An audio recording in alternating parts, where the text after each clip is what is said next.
बारिश होती तो मालकिन मुझे कमरे में बुला लेती।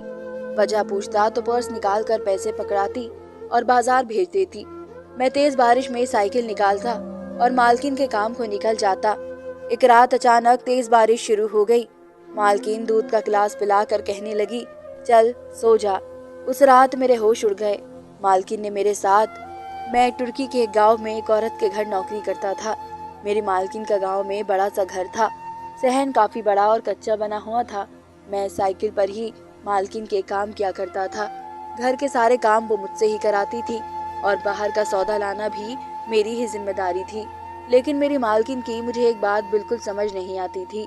वो अकेली घर में रहती थी और जैसे ही रात होती 11 बजे के बाद वो मुझे कहती कि अपने कमरे से बाहर मत निकलना। ये बात मुझे बहुत हैरान करती थी कि मैं भला कमरे से बाहर क्यों ना निकलूं।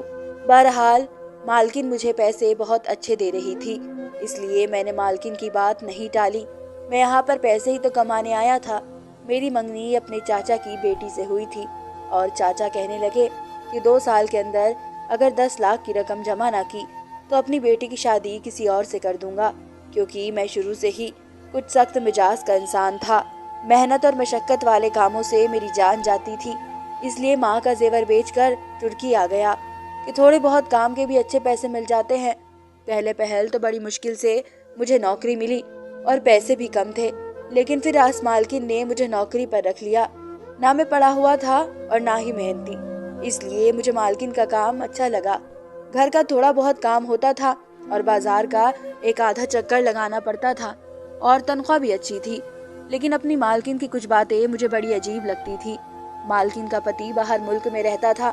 मैंने पूछा कि वापस कब आएंगे, तो कहने लगी 5 साल से पहले वापस नहीं आएंगे और अभी तो गए हैं चंद महीने पहले। मैं खामोश हो गया। मेरी मालकिन ज्यादा उम्र की भी ना थी, यूं ही कोई 35 के लगभग थी, लेकिन कभी कभी मुझे अजीब सी लगती थी। रात को 11 बजे जब मैं क्वार्टर में चला जाता तो वो बाहर से ताला लगा देती। मुझे बड़ी हैरत होती कि ये मेरे क्वार्टर का ताला क्यों लगा देती हैं। फिर मुझे ये ख्याल आने लगा कि शायद उसे ये डर है कि वो अकेली होती है, इसलिए अपने आप को सुरक्षित रखने के लिए ये ताला लगाती होगी। लेकिन एक बार तो शाम में ही मेरी मालकिन ने मुझे कमरे में जाने के लिए कहा। मैंने जब मालकिन से वजह पूछी तो उनकी रंगत उड़ चुकी थी। कहने लगी, देख नहीं रहे आसमान पर काले बादल कितने गहरे हो चुके हैं। मैंने एक नज़र सहन में खड़े होकर आसमान की तरफ देखा। बादल तो वाकई ही गहरे हो रहे थे, लेकिन इससे मेरा अपने कमरे में जाने का भला क्या मतलब था। मैंने कहा, मालकिन इससे क्या फर्क पड़ता है? तो कहने लगी, अभी बारिश हो जाएगी। मैंने कहा, तो होने दे बारिश होने से मैं कमरे में क्यों बंद हो जाऊं? मेरी बात सुनकर वो कुछ देर मुझे देखकर खामोश हो गई, लेकिन बहुत परेशान थी। बार बार आसमान को देख रही थी, साथ साथ वही चक्कर काटे जा रही थी, अपनी उंगलियों को चटका रही थी, चेहरे से बुरी तरह से होश खोए हुए लग रही थी। मुझे अपनी मालकिन की परेशानी समझ नहीं आ रही थी कि आखिर उनको बारिश से क्या मसला था। मुझे उनकी परेशानी का मतलब समझ नहीं आ रहा था। कुछ ही देर में बारिश शुरू हो गई और फिर बारिश की रफ्तार तेज होने लगी। जैसे जैसे बारिश तेज हो रही थी, मालकिन की रंगत पीली पड़ती जा रही थी। वो बहुत परेशान थी। इस वक्त मुझे कोई भी जरूरी काम ना था। मैंने सोचा कि चलो मैं बारिश में नहा लूंगा। जैसे ही मैं बाहर सहन के एक कोने में नहाने के लिए खड़ा हुआ तो मेरी मालकिन मुझे कहने लगी कि तुम यहाँ क्यों खड़े हो? मैंने कहा, मालकिन बारिश हो रही है और बारिश में तो सभी यूं ही नहाते हैं। अब आपको डर लगता है तो आप अपने कमरे में चली जाएं। मालकिन कहने लगी कि ऐसा करो, इधर आओ। उन्होंने मुझे अपने कमरे की तरफ आने का इशारा किया। ये बात भी मेरे लिए काफी हैरान करने वाली थी, क्योंकि जब से मैं उनके घर काम कर रहा था उन्होंने कभी भी मुझे अपने कमरे में आने का नहीं कहा था। मैं धीरे धीरे चलता हुआ मालकिन के कमरे की तरफ बढ़ गया। वो अपनी अलमारी से पैसे निकालने लगी, मुझे पैसे थमाए और कहने लगी कि जाओ घर का सामान ले आओ। मैंने कहा, अभी सुबह तो लाया था, मैंने हर चीज पहले ही ला कर रख दी है, कोई भी ऐसी चीज ना थी जिसकी कमी होती। मैंने कहा, अब क्या लेकर आऊं? मालकिन कहने लगी, ऐसा करो 1 हफ्ते का राशन और ले आओ। मैंने कहा, अभी इतनी तेज बारिश हो रही है, इसमें तो सारा सामान भीग जाएगा। वो कहने लगी, मेरे पैसों का सामान ही भीगेगा ना, तुम क्यों फिक्र करते हो, तुम बस जाओ यहाँ से। मुझे तो इस औरत की अकल पर हैरत हो रही थी। इतनी तेज तूफानी बारिश में वो मुझे राशन लाने के लिए कह रही थी, इसमें तो दाल चावल आटा सब कुछ बर्बाद हो जाता। मैंने कहा, मालकिन आपके पूरे सामान का बेड़ा गर्क करना चाहती हैं आप। इतनी तेज बारिश में सब कुछ खराब हो जाएगा। उन्होंने मुझे एक प्लास्टिक का मजबूत शॉपर दिया। कहने लगी, ये पकड़ो और इसमें सारा सामान डाल लेना। जल्दी जाओ और निकलो मेरे घर से बाहर, और 2 घंटे से पहले वापस मत लौटना। पता नहीं क्यों मुझे ये महसूस हो रहा था कि मालकिन मुझे बाहर निकालना चाहती है। मुझे बड़ी हैरत हुई थी। मैंने पैसे लिए और जेब में डाल लिए और बाहर चला गया। बारिश का मैं वैसे भी शौकीन था। इसी साइकिल पर बैठकर बारिश का भी मजा लेता रहा और राशन की दुकान पर भी पहुंच गया। राशन वाले को पैसे पकड़ाए और मैंने कहा, दाल चावल आटा जो कुछ भी है वो सब दे दो। जब तक सामान पूरा करो मैं आता हूँ, और मुझे कोई जल्दी नहीं है। चाहे तुम 2 घंटे लगाकर सामान पैक कर देना। मेरी बात पर वो मुझे हैरत से देखने लगा और मैं बारिश में नहाते बच्चों के साथ मिलकर खुद भी नहाने लगा। हालांकि मेरी उम्र 20 साल थी, लेकिन मुझे बारिश में नहाने का बड़ा ही शौक था। गली में बच्चे नहा रहे थे, साथ में फुटबॉल खेल रहे थे। मैं भी उनके साथ फुटबॉल खेलने लगा। पूरे 2-2.5 घंटे बाद जब बारिश काफी हद तक थम गई तो मैं सामान लेकर वापस आया था। सामान भी बच गया था, लेकिन जब घर पहुंचा तो सामने का मंजर देखकर मैं कुछ परेशान सा हुआ था। मालकिन सहन में बैठी रो रही थी। मुझे तो उनके रोने की वजह समझ नहीं आ रही थी। जैसे ही मैं घर के अंदर दाखिल हुआ, मालकिन मुझे देखकर फौरन से अपने आंसू साफ करने लगी। मैंने उनकी तरफ देखा तो उनकी आंखें बहुत ही सूजी हुई थी, जैसे पिछले 2-3 घंटों से वे बस रोई जा रही हो। मैं भी परेशान सा हो गया। मैंने कहा, मालकिन सब ठीक तो है? कहने लगी, हाँ सब ठीक है, जाओ ये सामान किचन में रखो, और मैंने खाना बना दिया है, किचन में ही रखा है, तुम खा लेना। ये कहकर वो अपने कमरे में जाकर बंद हो गई। मुझे बड़ी हैरत होती थी। मेरी मालकिन बड़ी अजीब थी। ना तो वह किसी मोहल्लेदार के घर जाकर उनसे मिलती थी, ना ही किसी मोहल्लेदार औरत को अपने घर आने देती थी। पति वैसे भी बाहर मुल्क में होता था। मुझे समझ नहीं आती कि मालकिन अकेली घर में रहकर बोर नहीं हो जाती। इन्हें तो चाहिए था कि आस पड़ोस में रहकर दोस्तियां बढ़ाए, लोगों से मिले जुले, लेकिन नहीं, कोई भी मालकिन के घर नहीं आता था। अगर कोई गलती से आ भी जाता तो मालकिन उसके साथ ऐसा गलत रवैया करती कि दोबारा वो आने का नाम ही न लेता। ये मानसून का मौसम था, इसलिए 2 महीने तो बरसात लाजमी होनी थी। लेकिन मुझे अपनी मालकिन की बात बहुत ही हैरान करती थी कि जब भी आसमान पर बादल छाते, लगता कि आधी बारिश हो जाएगी, वो मुझे पैसे देती और कहती कि जाओ घर से बाहर निकलो, सामान ले आओ। कभी कहती कि यहाँ से ये लेकर आ जाओ, कभी कहती वहां से वो लेकर आ जाओ। वो ऐसी जगह का मुझे बताती जो कि कोसों दूर होती, जहाँ से वापसी पर मुझे 2-2.5 घंटे लग ही जाते थे। मैं घर आता तो वह रो रही होती। ना मुझे इसके रोने की समझ आती थी, ना ही बारिश में मुझे बाहर भेजने की। रोजाना बारिश में नहा नहा कर मेरी अब तबीयत खराब होने लगी थी। आज सुबह से ही मुझे छींकें आ रही थी, बुखार भी हो रहा था। मालकिन ने जब बारिश होते देखी तो कहने लगी, जाकर सामान ले आओ। मैंने कहा, मालकिन मुझे बुखार है, मैं नहीं जा सकता, और वैसे भी घर में अच्छा खासा राशन मौजूद है। महीना भर भी अगर राशन ना आए तो हमें जरूरत नहीं पड़ेगी। मेरी बात सुनकर वो परेशान सी हो गई थी। मेरी आंखों और मेरे चेहरे को देखकर कहने लगी, ऐसा करो, मैं तुम्हें गर्म दूध देती हूँ और साथ में बुखार की गोली भी, वो खा लो और आराम कर लो। मुझे बड़ी हैरत हुई थी। ऐसी मेहरबानी पहले तो मालकिन ने मुझ पर कभी नहीं की थी। वो सिर्फ मुझे 1 कप चाय ही देती थी, और इसमें भी दूध से ज्यादा पानी होता था, और अब दूध का पूरा गिलास। मालकिन ने मुझे दूध के साथ बुखार की गोली दी और साथ में एक और भी दवा दी। वो शायद नींद की गोली थी। जैसे ही मैंने दूध के साथ दवा ली, कहने लगी, चलो ऐसा करो, मेरे कमरे में जाकर लेट जाओ। ये सुनकर तो मैं बुरी तरह से चौंक गया था। मैंने कहा, मालकिन आप क्या कह रही हैं? मैं आपके कमरे में कैसे सो सकता हूँ? कहने लगी, बारिशों के होने से मौसम काफी ठंडा हो गया है, और जिस कमरे में तुम सोते हो वहाँ की छत भी टपकती है। बीमार पड़ जाओगे तो फिर कौन तुम्हें संभालेगा? मैं तुम्हारे इतने नखरे बर्दाश्त नहीं कर सकती, इसलिए तुम मेरे कमरे में सो जाओ। घर में और भी कमरे हैं, मैं वहाँ लेट जाऊंगी। मैंने कहा, मालकिन आप मुझे किसी दूसरे कमरे का बता दीजिए, मैं आपके कमरे में नहीं सो सकता। मुझे ये बात बहुत ही अजीब सी लग रही थी, और अपनी मालकिन के इस बात पर हैरत भी थी कि वह मुझे अपना कमरा क्यों दे रही थी, जबकि घर में और कमरे भी खाली थे। अगर उन्हें मेरा इतना ही एहसास था तो मुझे किसी दूसरे कमरे का भी कह सकती थी, अपना ही कमरा क्यों? मेरी बात सुनकर वो मुझे गुस्से से घूरने लगी। कहने लगी, जो कह रही हूँ वही करो, जाओ मेरे कमरे में जाकर सो जाओ। मैं बड़ा परेशान हुआ था, इनकार भी नहीं कर सकता था। एक तो बुखार था, दूसरा शायद नींद की दवाई का असर भी मुझ पर होने लगा था। मैं मालकिन के कमरे में गया और बेड पर जाकर लेट गया। 5 मिनट लगे थे कि मैं गहरी नींद में जा चुका था।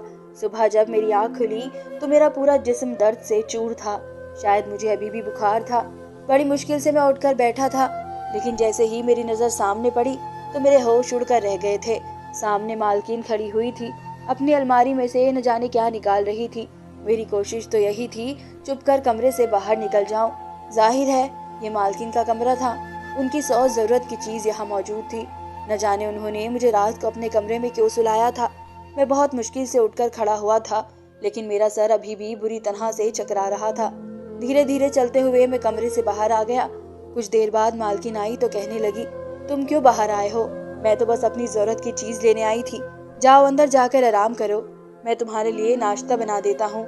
मुझे समझ नहीं आ रहा था कि मेरी मालकिन मुझ पर इतनी मेहरबानी कर किस लिए रही है। न जाने क्यों मुझे कुछ गड़बड़ का एहसास होने लगा था। ऐसा लग रहा था कि जैसे जो कुछ हो रहा है वो ठीक नहीं है।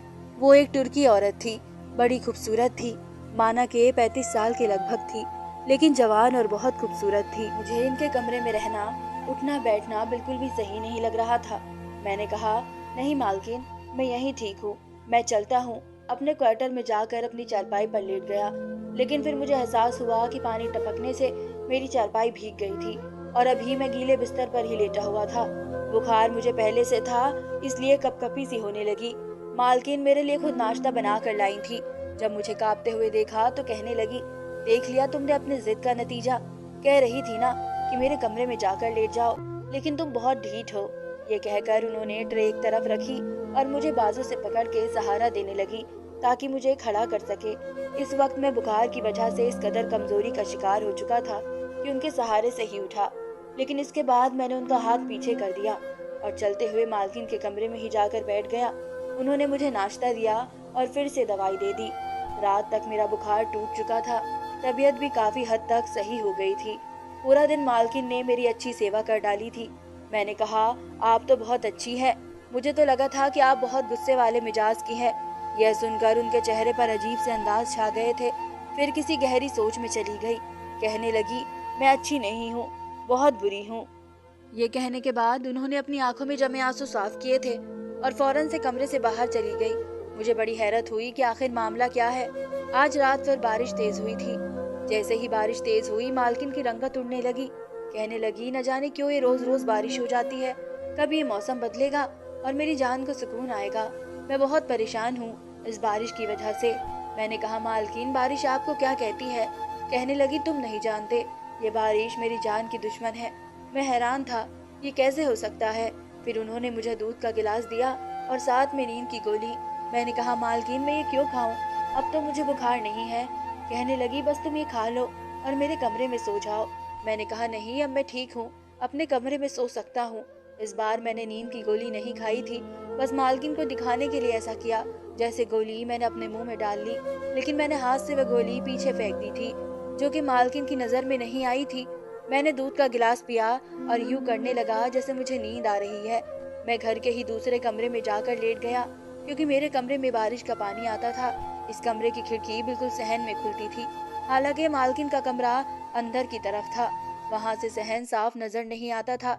मैं देखना चाहता था कि आखिर मालकिन को बारिश में परेशानी क्या होती है, वो क्यों मुझे बाहर भेज देती है, और जब मैं आता हूँ तो वह रो रही होती है। मैं चुपके से कमरे की खिड़की पर जाकर खड़ा हो गया। मुझे लगता था कि जैसे सहन में ही कोई परेशानी है, क्योंकि जब बारिश होती मेरी मालकिन सहन में बार बार देखती रहती थी। अब भी बारिश हो रही थी। मुझे पक्का यकीन था कि मालकिन सहन में जरूर आएगी। अभी यही सोच रहा था जब मालकिन सहन में आई। सहन बिल्कुल कच्ची मिट्टी का था और एक कोने की तरफ जाकर मिट्टी खोदने लगी। मुझे हैरत हो रही थी कि ये क्यों मिट्टी इकट्ठी करेंगी। मिट्टी उठा उठा कर वह दूसरे कोने की तरफ फैलाती और उसके ऊपर डालने लगती और इसे अपने हाथों से बराबर करने लगती। मुझे यूं लग रहा था जैसे इस मिट्टी को वो छुपाने की कोशिश कर रही है, या मिट्टी के अंदर कुछ ऐसा है जो बारिश की वजह से दिख जाएगा। उन्हें ये डर था कि कहीं वो मिट्टी वहां से हटने से अंदर की चीज दिखने न लगे। शायद मालकिन का कोई जेवर या पैसे इसके अंदर है जो मालकिन छुपाना चाहती है। जब भी मुझे बाहर भेज देती है। अब मुझे याद आने लगा कि जब भी मैं बाहर से वापस आता था तो मालकिन के कपड़ों के मिट्टी लगी होती थी और वो रो रही होती थी और एक कोने में वो मिट्टी डाल रही थी। वो हिस्सा पूरा मिट्टी से ढका हुआ होता था। पहले कभी तो मैंने इस बात पर इतना ध्यान नहीं दिया था, लेकिन आज सब कुछ याद आ रहा था। कुछ देर बाद मालकिन यही करती रही और फिर रोने लगी। रोते हुए वो अपने कमरे में चली गई। मैं अपने कमरे से बाहर निकला और इस मिट्टी को हटाकर देखा तो मेरे होश उड़ गए। इसमें तो किसी के कंकाल की हड्डियां पड़ी हुई थी। मैं हैरान हो गया। मैंने मालकिन से पूछा तो मालकिन ने मुझे जो राज बताया उसे सुनकर मेरे होश उड़ गए। मेरी मालकिन का पति बाहर मुल्क में नहीं था, बल्कि 9 महीने पहले ही मेरे मालकिन और मालिक के झगड़े की वजह से मेरी मालकिन ने गुस्से में आकर अपने पति को चाकू से मार डाला था। लेकिन इसे ये डर हुआ था कि पुलिस को पता चल गया तो उस पर भी फांसी की सजा हो जाएगी। उसने अपने पति को इस कच्चे सहन में ही दफना दिया, लेकिन क्योंकि वो एक औरत थी इसलिए बहुत गहरा गड्ढा नहीं खोद पाई थी। इसलिए जब भी बारिश होती उसे ये डर रहता कि कहीं इसके पति की हड्डियों के टुकड़े कोई देख ना ले, जो कि मैं देख चुका था। और मालकिन मुझे देखकर रोने लगी और मेरे सामने हाथ जोड़ने लगी। कहने लगी कि मेरे इस राज को राज रहने दो, मैं तुम्हें बहुत पैसे दूंगी। मैंने मालकिन की इस बात को किसी को भी नहीं बताया और बदले में वो वाकई मुझे बहुत पैसे देने लगी। जब पूरे 10 लाख मेरे पास जमा हो गए तो फिर मैं वापस अपने घर आ गया। वो राज अभी मेरे सीने में दफन है, क्योंकि मालकिन ने जो कुछ किया था गुस्से में किया था और गलत ही किया था। और इस पर वह रोती भी बहुत थी, पछताती भी बहुत थी। इसलिए कहते हैं कि गुस्सा जान का दुश्मन होता है। धन्यवाद दोस्तों।